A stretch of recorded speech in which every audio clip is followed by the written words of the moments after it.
نہیں ہے۔ اللہ تبارک نے کہا کہ ابراہیم 4 الگ الگ قسم کے پرندے لو،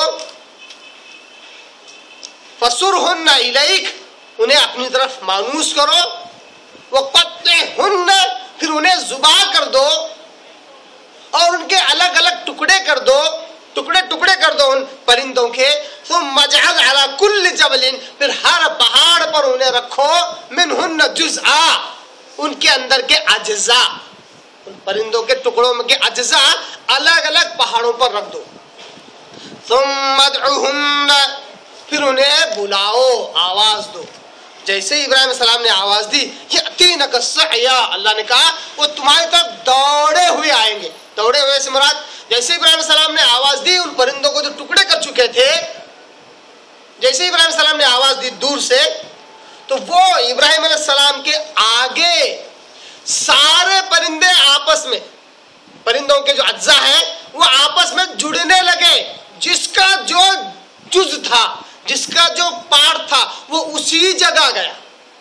چاروں حالانکہ مکس کر دیے گئے تھے، سب کا مشرن کر دیا گیا ہوتا، پھر بھی جس کا جو پارٹ تھا اس پارٹ کی طرف گئے۔ ابراہیم علیہ السلام نے اس کو دیکھا۔ دیکھیے اس کو ذرا سا آپ اپنے ذہن میں لائیے اور دیکھیے یہ واقعہ کس سے بالکل میل کھا رہا ہے، کس چیز سے میل کھا رہا ہے؟ پچھلی آیت سے میل کھا رہا ہے جو حضرت عزیر علیہ السلام کی آیت ہے۔ ابراہیم علیہ السلام نے کیا دیکھا؟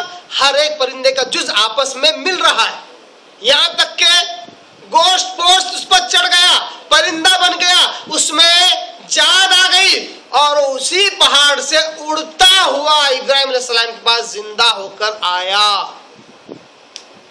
زندہ ہو کر آیا۔ تو کہ بعض تفسیروں میں یہ بات بھی آتی ہے، ضرور نہیں کہ ایسا ہو، ابراہیم علیہ السلام نے سارے ٹکڑے الگ الگ رکھ دیے مگر ان کی گردن اپنے پاس رکھی، دوسرے پرندے کو دوسری گردن دیتے جو اس کی نہیں تھی تو وہ ایکسپٹ نہیں کرتا۔ ایسا ہونا ضروری نہیں ہے، اللہ تعالیٰ ایسا بھی کروا سکتا ہے، مگر ظاہری جو مفہوم ہے وہ یہی ہے کہ الگ الگ ٹکڑے رکھنے کے باوجود سارے ٹکڑے آپس میں ایک دوسرے سے ملے تاکہ جو ثابت پرندہ پہلے تھا ویسے ہی بنے، پھر وہ اڑتے ہوئے ابراہیم علیہ السلام کے پاس ہی آیا۔ اس کے بعد اللہ نے کیا کہا؟ وَاعْلَمْ أَنَّ اللَّهَ عَزِيزٌ حَكِيمٌ، اے ابراہیم علیہ السلام جان رکھ، یاد رکھو کہ اللہ تبارک تعالیٰ زبردست ہے اور حکمت والا ہے۔ اس میں کیا کیا نصیحتیں ہیں؟ سب سے پہلی بات اللہ تبارک تعالیٰ اس سے احیاء موتا، مردوں کے زندہ کرنے کی جو قدرت اللہ تبارک تعالیٰ کی اس کا اظہار کیا، وہ ویسے جیسے حضرت عزیر علیہ السلام کے سامنے ان کے مرے ہوئے گدھے کو زندہ کیا، بالکل ساری ہڈیاں آپس میں جڑ گئی جبکہ ہڈیاں بھی گل سڑ گئی تھی، پھر ان کے اوپر گوشت پوشت پٹھے رگے سب جمع ہو گئی، پھر آخر میں اس میں جان بھی ڈال دی گئی، پھر وہ چیخنے چلانے بھی لگا۔ یہ جو براہ راست حضرت عزیر علیہ السلام کے سامنے جو معاملہ ہوا وہ ایسا ہی حضرت ابراہیم علیہ السلام کے سامنے بھی ہوا۔ دونوں واقعات احیاء موتا پر دلالت کرتے ہیں کہ اللہ تبارک و تعالیٰ مردوں کو زندہ کرنے والا ہے۔ اور 4 قسم کے الگ الگ پرندوں سے کیا مراد ہے؟ اللہ کی مخلوق ایک دو نہیں ہے، ہر قسم کی مخلوق ہے۔ اللہ تعالیٰ ہر مخلوق کو موت دے کر انہیں دوبارہ زندہ کر سکتا ہے۔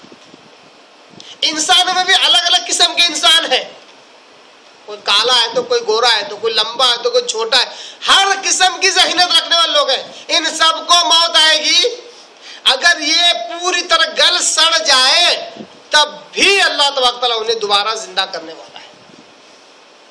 اللہ کی یہ قدرت کاملہ ہے۔ اسی قدرت کاملہ کے طرف اللہ تبارک تعالیٰ نے یہاں پر ذکر کیا، اس لیے اللہ نے کہا وَاعْلَمْ أَنَّ اللَّهَ عَزِيزٌ حَكِيمٌ، جان رکھ کہ اللہ تبارک تعالیٰ عزیز ہے، حکمت والا ہے، اللہ غالب ہے، کوئی چیز اسے عاجز نہیں کر سکتی۔ اللہ غالب ہے سے کیا مراد ہے؟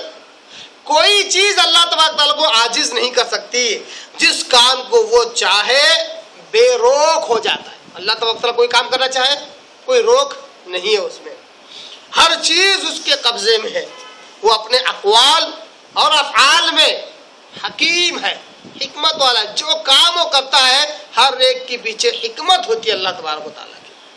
اسی طرح اپنے انتظام میں اور شریعت کے مقرر کرنے میں بھی وہ غالب ہے اور حکمت والا.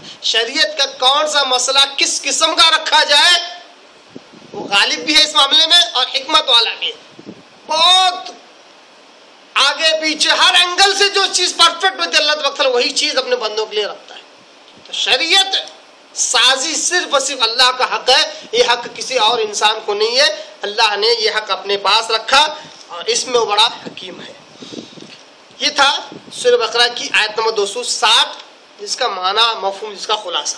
ایک اہم نقطہ اس سے اور ایک چیز جو سمجھ ویسے تو بہت سارے مسائل نکال جا سکتے ہیں ایک آیت پر سے مگر ایک بڑا اہم مسئلہ جو اس سے نکلتا ہے صحابہ نے بھی اس مسئلے پر غور کیا وہ یہ ہے کہ ابراہیم علیہ السلام خلیل اللہ ہے نا اللہ کے پیغمبر. ان کے ذہن میں یہ سوال پیدا ہوا کہ اللہ تو مردوں کو کیسے زندہ کرتا ہے. اللہ تو مردوں کو کیسے زندہ کرتا ہے. حالانکہ دیکھا جائے تو یہ سوال اللہ کی ذات پر ہے اللہ کی قدرت پر ہے. پھر بھی اللہ نے اللہ تبارک تعالیٰ نے اطمینان قلب کے لیے ابراہیم علیہ السلام کے آگے ایک پورا عمل پیش کر دیا ایک پورا ایکسپیرینس اور تجربہ پیش کر دیا. سوال کھڑا ہوتا ہے کیا ہم انسانوں میں بھی ایسے سوالات اپنے ذہن میں آ سکتے ہیں ایسے خیالات اپنے ذہن میں پیدا ہو سکتے ہیں جیسے ساری دنیا کو اللہ نے پیدا کیا فلاں کو اللہ نے پیدا کیا فلاں کو اللہ نے پیدا کیا. آخر سوال انسان کے ذہن میں یہ آ سکتا ہے اللہ کس نے پیدا کیا خیالات آ سکتے ہیں. اسی طرح ایک آدمی نماز پڑھ رہا ہے نماز پڑھتے پڑھتے خیال آیا میں آخر